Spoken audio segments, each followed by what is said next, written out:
ubuzima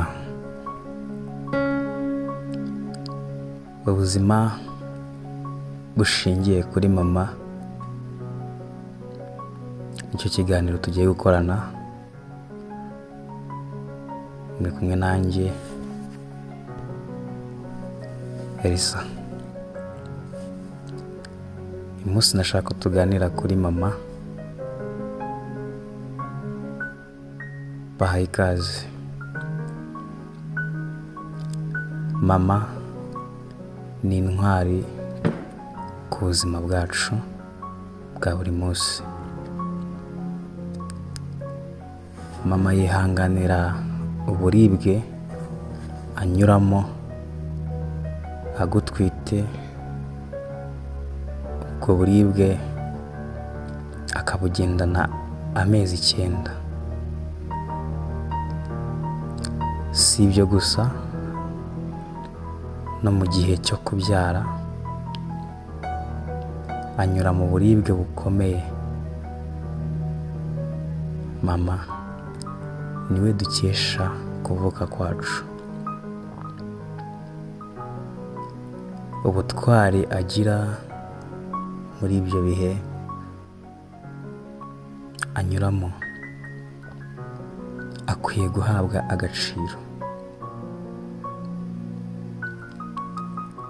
Mama ashobora gukora buri kimwe cyose ngo aho uri mu nda ye ukomeze umere neza.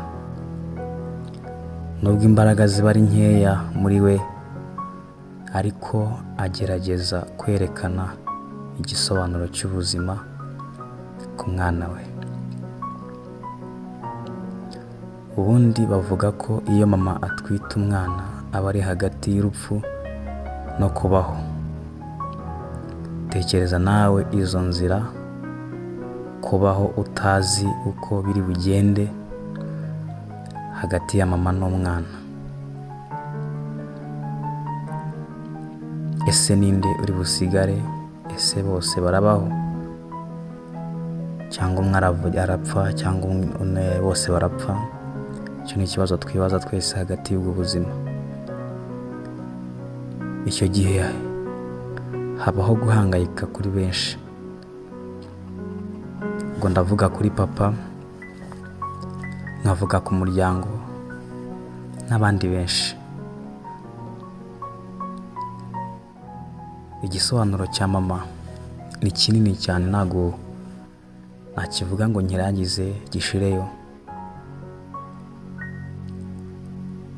Umubyeyi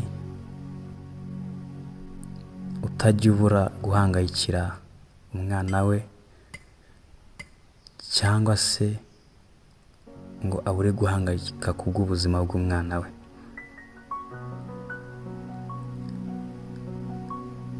Ni byinshi twavuga kuri mama.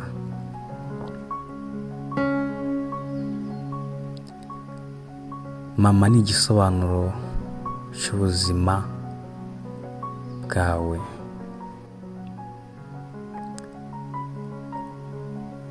Kubera ko byari mu isezerano yuko umugore agomba kuzajya abyara ababara,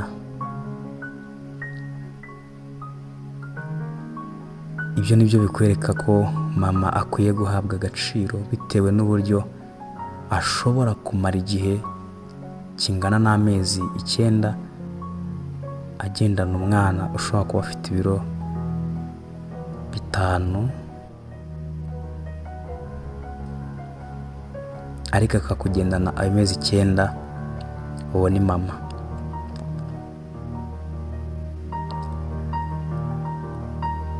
Mama ni intwari ikomeye cyane ku buzima bwacu. Turimo kuvuga ku buzima. Ni byinshi twavuga ku buzima burimo mama. Iyo hano hari mama, buri kimwe cyose ubona ko gihari. Mama arahangayika kugira ngo umwana arye, kugira ngo umwana yambare, kugira ngo umwana ase neza.